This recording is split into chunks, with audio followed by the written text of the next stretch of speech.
Well, good afternoon, everyone. I want to welcome you to the Conscious Life Expo post-conference.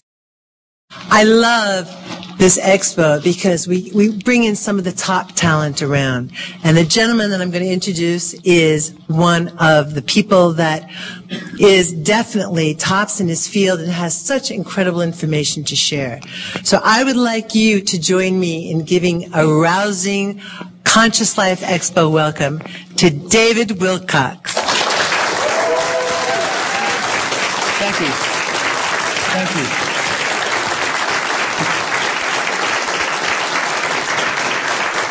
Thank you. Appreciate that. You know, 2012 is about a new birth, and now that I have my own umbilical cord, we have a great symbolic reference for that. So this is going to be a bridge where we're going to start with the 2012 Enigma material that I didn't get to finish yesterday because literally we had the line for that room wrapped around 2 halls in this hotel. It was enormous. How we got all those people into that room, for those of you who remember, I don't know how it worked, but it was a divine miracle in and of itself that we actually got the people in. So this is about what the government is like for most people right now. We have gotten into this illusion that the government is our benevolent father figure and protector, and more recently now it's feeling as if what's the surprise is not what we're expecting. So many people are awakening to cosmic consciousness and higher concepts of metaphysics and spirituality, and this is going to be a true masterclass in what's really going on. So 3 years ago, I was at this conference, and I met Billy Blake, who should be here, but he's not here yet. He's going to be running around with a handheld camera. And we decided to do a film together. The film is called Convergence, as many of you, or probably all of you know. So that film deals with the idea that the underlying fabric of this universe is consciousness, which is what all the old mystics and all the old religious traditions have been saying for thousands of years. Now, what I offer is a much more elaborate and intricate spin on the notion of a consciousness field than you've probably ever seen anywhere else. Of course, it goes without saying that for those of you who haven't seen this, when they haven't seen it before, there's a gasp in the audience, but you all are well initiated.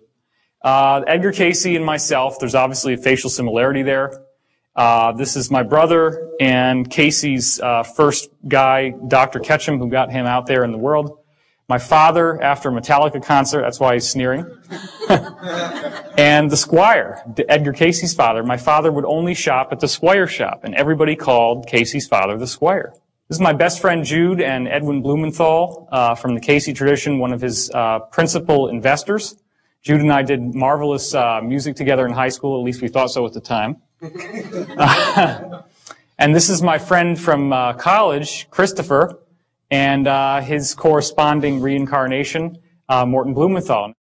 This is my good friend from college, Angelica, and this is Edgar's wife, Gertrude. These are like the only people I'm still in contact with from high school and college. I mean, you have to understand, these are not just random people from my life. These are like some of my closest associates and friends. And then when you find out that they're the same people as in Edgar's circle, it's very, very surprising. Okay, so as we went through yesterday, are there great secrets being held? This was something a lot of people didn't catch on the way they did the reflection on the poster for the Da Vinci Code. And of course, what is the eye in the triangle on top of the pyramid? Is there a message is being given that we're not fully getting access to? Gore's inconvenient truth, sure, that looks like smoke, not. That looks like a galaxy. And here's the Milky Way from the top down. There's our sun, so you can see this is about where we are. So we're not all the way out at the edge, we're kind of in the middle. But doesn't this look sort of like crosshairs to sort of point towards the galactic center and suggest that there's some sort of galactic alignment that's going on here? So later in this talk, you're going to hear about interplanetary climate change, which is how this movement into a new area of energy in our galaxy is in fact actually causing all the planets in the solar system to experience changes just like the ones we see on Earth. So this is far from an isolated phenomenon. There's also these new physics discoveries that keep leaking out, and they always relate to sacred geometry. The idea in this case of the dodecahedron, which is 12 pentagonal faces that kind of looks like a soccer ball if you make it into a sphere. They actually found out, these scientists discovered that the background radiation from when the universe was first created has arranged itself into this odd geometric pattern. And that's been proven. So then the question is, okay, what is the force that would cause that type of geometry to emerge in the formation of the universe? As we're going into the 2012 subject, of course, crop circles have been on everybody's mind. This was the formation that came down a couple years ago, which started out in an unfinished way. You notice that all of these blocks are completely solid, and this area is solid as well. Well, the circle makers, whoever they are, came back. And when they came back, this is what we got. Now you have time markings and symbols from the Mayan calendar, okay? And the alignment of these winged discs in terms of what markers they're pointing to, which corresponds to the Mayan system and the Aztec system, gave you an exact time reference of the length of time between when this was created and 2012, the end of the Mayan calendar.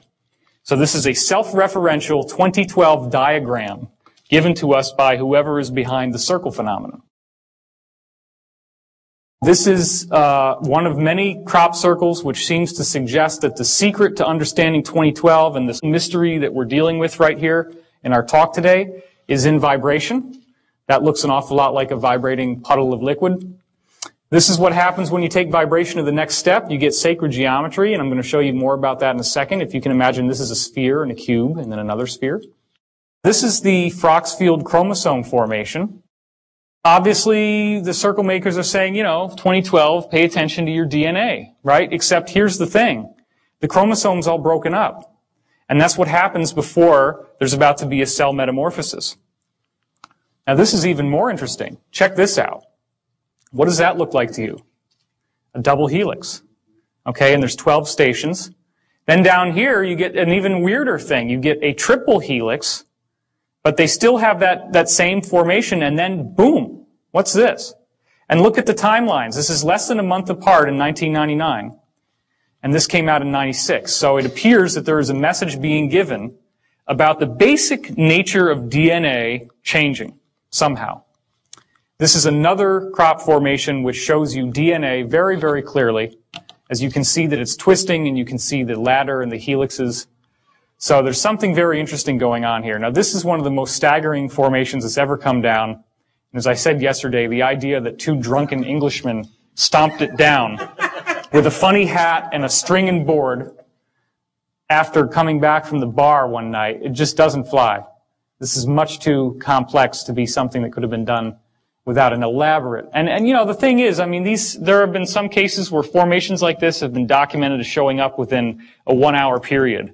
Like somebody's out there at night, they see nothing, and then there's lights and the dogs start barking and everything goes nuts, and then all of a sudden, boom, there it is. So this is showing you the geometry of the tetrahedron, which here's a drawing of it. This is the frozen vibration that is one of the principal energy fields that moves through planets, as you can see in this diagram. It shows up at 19.5, which is Richard Hoagland's thing. He's speaking tonight at 7. So here's your animation of the actual great red spot, which is at the limb of the tetrahedron down here, and Jupiter. And this also extends through the great dark spot on Neptune. This extends through a shield